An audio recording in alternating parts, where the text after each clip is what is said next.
Okay, this is gonna be a bit of a quickie. Okay, so you've heard me go on billions of times saying the war on drugs is bad and we should get rid of the damn thing. So people have the right to put what they want in their bodies, and you get rid of the violent black market, and you get rid of the police state as well as the high costs. Okay, I've said that billions of times. You already know that. In fact, the links to those videos are in the description. But what do I think of the consequences of ending the war on drugs? Like the whole people sell drugs legally, including the harmful ones. Like cocaine, meth, heroin, crack, maybe ecstasy. I'm not so sure about ecstasy. I heard that's kind of not good for you. You know, chemically pill and all. But anyways, what do I think of people selling bad, harmful drugs, hard drugs, in addition to the good, or at least harmless to near harmless drugs such as marijuana? Okay. The safe drugs, I'm totally okay if people are selling those morally. And as for the hard drugs, I'm not okay with them exactly morally doing it, because they're selling a product that inherently is harmful to the user. I mean, these drugs harm people's bodies, and I don't think it's immoral to sell a product that inherently harms you. You know, something that can't be used safely. You know, something that's gonna hurt you no matter how safely you use it. I don't like that. But of course, since I'm against the war on drugs, I'm okay with them selling it. Because while it's immoral to me to sell inherently harmful products, it's even more immoral to limit what people can buy. Okay, so here's the thing. I know some people on YouTube have been, well, at least one other person on YouTube said that basically drugs should be decriminalized. That the person that sells drugs gets in trouble, and the person that buys drugs doesn't. Yeah, the person that sells drugs gets in trouble, but the person that buys drugs doesn't. Right, the person that sells drugs, like, goes to jail, but the person who buys drugs just gets forced rehab.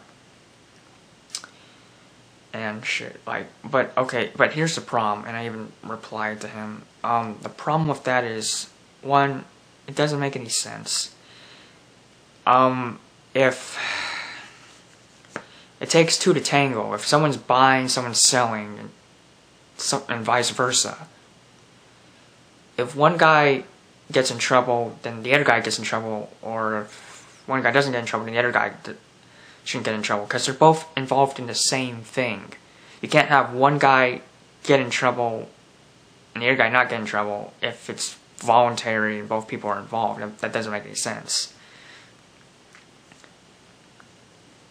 It's like, oh, the customer can buy as many drugs as they want, but the dealer can't sell as many drugs as he wants. Well, okay, because technically the customer can't exactly buy as many drugs as he wants, since he will get forced rehab in places such as Portugal. But the dealer, he definitely can't sell drugs at all. He gets in trouble for that. The customer just gets forced rehab, which is still wrong because it's forced, but it's not as bad as going to jail, which happens to the dealer. So if both people are involved in something, they should get the same consequences as each other, since they're both involved in the same thing. So I don't think it really makes sense for one guy to get in trouble and the other guy not to get in trouble if it's voluntary and they're both involved in the same thing. Number two, that's still the war on drugs, because you're not allowing someone to sell. You're not allowing someone to sell drugs. You're not allowing someone to buy drugs. I don't know why my mouth is fucking up today, but whatever. You're not allowing someone to buy or sell drugs, which is a violation of the right to sorry, my mouth is lagging or something, I don't know. Okay. You're not allowing someone to sell or buy drugs. And you have the right to put what you want in your body.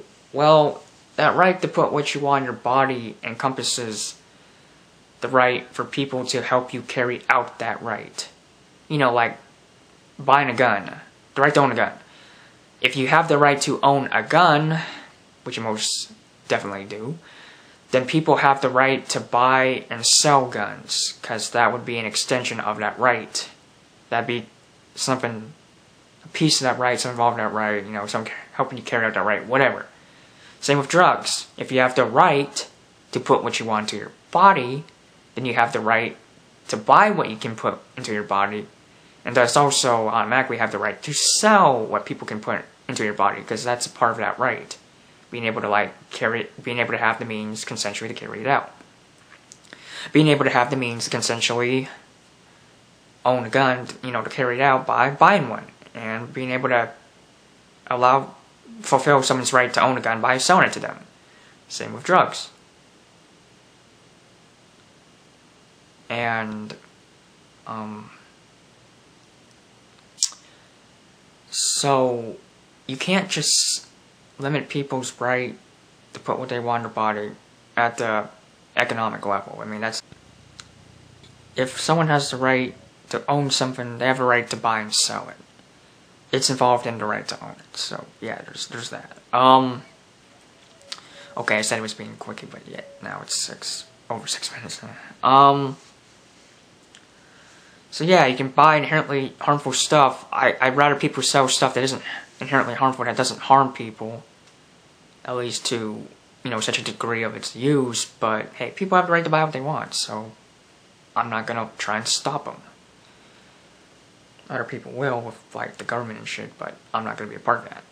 So yeah, buy what you want. I don't care. At least not enough to stop you.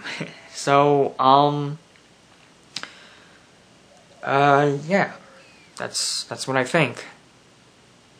I think the war on drugs should be abolished, and I think people should be able to buy what drugs they want as a result of said abolishment, you know, whatever, just stay out of it. Alright, so I guess that's that.